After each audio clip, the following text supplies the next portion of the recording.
Hello everybody, this is Refresh, and I'm here to take a look at the Dimir Rogues Challenger deck for Magic the Gathering.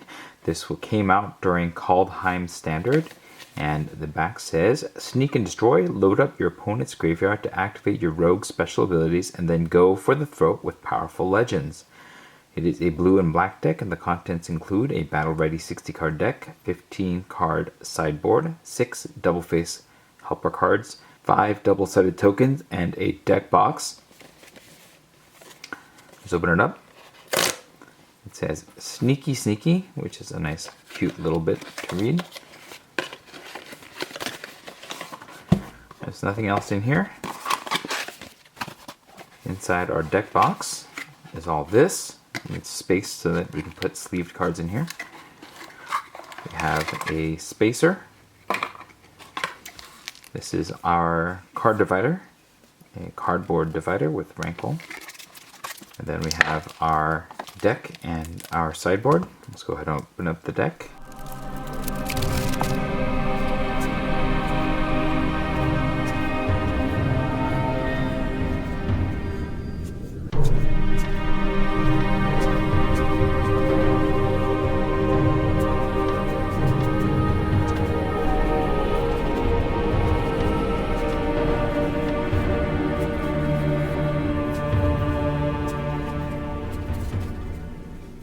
Here's the sideboard.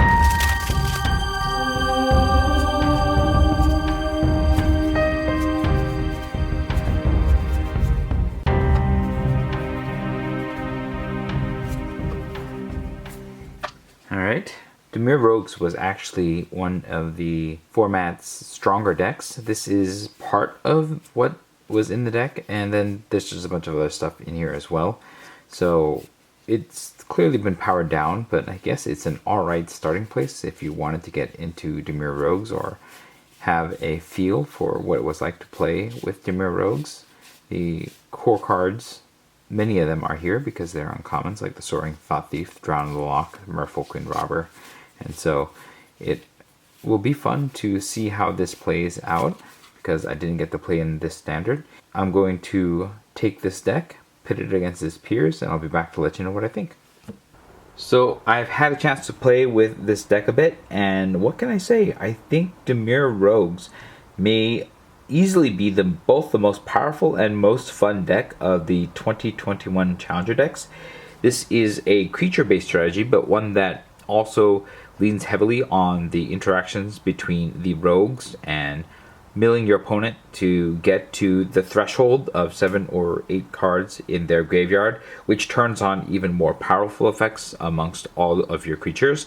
You have some notable tempo elements here, especially in the Drown of the Lochs, which can help slow down your opponent as both a counterspell and as removal, and plenty of additional removal to get rid of things that are in the way of your rogues.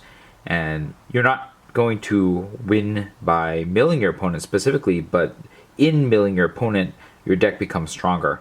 And then almost everything in this deck plays a role towards the deck's end of finishing your opponent off through your creatures that are improved by your opponent having been milled a certain number of cards. So it's very simple. There's plenty of removal here and counterspells to protect your creatures and or give them ways to get through.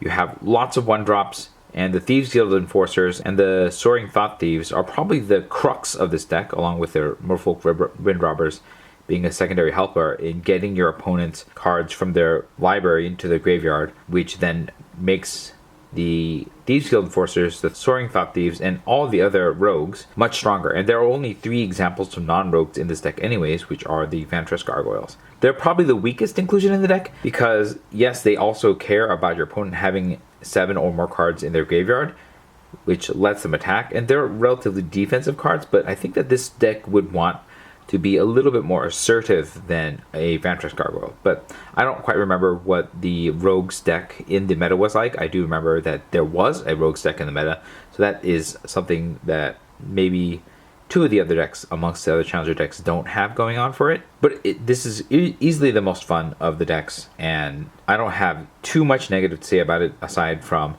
the slow mana base, which could use some faster lands. And I feel like Xerath Zan is fun, but maybe a little too much for what this deck is trying to do. And I think that if I could look through the list of available cards in the format, I might be able to make some adjustments to this deck to really help it focus on what it's trying to do most often, which is disrupt your opponent's play and get in there with your improved rogues. The sideboard is also reasonable. I haven't had much of a chance to test it out, but you have some options for other aggro decks. You have options to deal with control decks and things that are in your opponent's graveyards.